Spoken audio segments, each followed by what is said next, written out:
भारतनि जे पपुलेशन सेन्सास बेयो आसामाव मैया 2 आगस्टनिफ्राय जागायबाय आरो जोंनि क'क्राझार जिल्लानि सिङावबो गोबां सुबुंफोरखौ जों सेल्फ एनुमेरेशन खालामनाय नुबाय आरो गोबां मानसिफोरा दासिमबो खालामाखै जायफोर खालामाखै बिथांमोनखौ जों खालामनो खावलायगोन नाथाय मोनसे बाथ्राखौ जोङो मोनदांदों आरो बिजिरनानै नायदों जे बे सेल्फ एनुमेरेशननि जे पर्टेल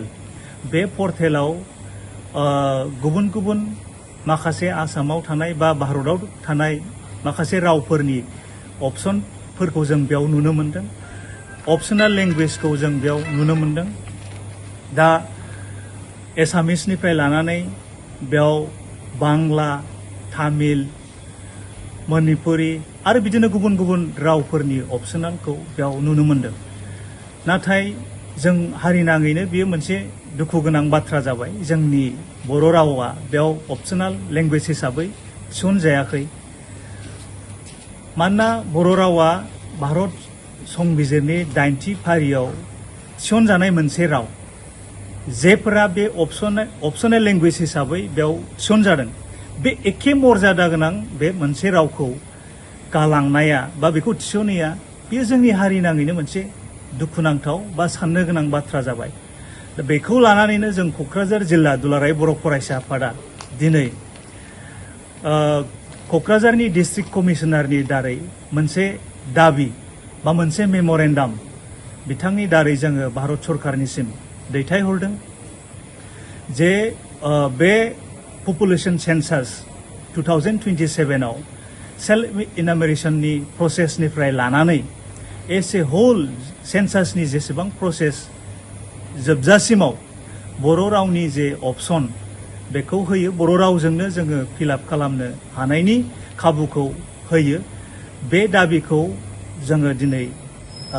डिस्ट्रिक्ट कमिशनारनि दारै दिखांदों आरो लोगोसे जोङो क'क्राझार जिल्ला दुलाराय बर' फरायसा आफादनिफ्राय गोख्रोङै बेखौनो दाबि खालामदों जे जेब्लासिम बर' रावा बे पर्टेलाव थिसनजाया अब्लासिम क'क्राझार जिल्लायाव सेल्फ एनुमेरेशननि खामानिखौ बन्द खालामनांगौ आरो जेब्ला बर' रावा बेयाव अपसनेल लेंगुवेज हिसाबै थिसनजागोन अब्ला बे प्रसेसखौ खालामफिननांगौ होननानै जों दाबि दिखांदों गुबुन मोनसे बाथ्राया जाहैबाय जोंनि गोबां गुदि फरायसालियाव सिंगेल टिचार सासेल' फोरोंगिरि दासिम दङ आरो बे सिंगेल टिचारफोरखौ जाहाथे नैबे पपुलेशन सेन्सासनि खामानियाव थिसना बा बिथांमोननो बे डिउटिखौ होआ सरकारा बेखौ जोङो खावलायदों बा बेखौ जोङो दाबि दिखांदों मानोना सासेल'खा फोरोंगिरि थानाय फरायसालियाव बे फोरोंगिरिया बे सेन्सासनि डिउटि खालामबाय थायोब्ला फरायसालिया अट'मेटिकेलि बियो बन्द थानो गोनां जागोन जोंनि फरायसाफ्रा सोलोंथाइ जेबादि सोलोंथाइ मोननांगौ बेखौ मोननाय नङा बेखायनो जोङो सरकारनिसिम बेखौबो गोख्रोङै दाबि दिखांदों जाहाथे सिंगेल टिचार माने बबेबा जुदि फरायसालियाव सिंगेल टिचार दंबा बेबादि टिचारफोरखौ जाहाथे बे खामानियाव थिसना जोङो बेखौ खावलायदों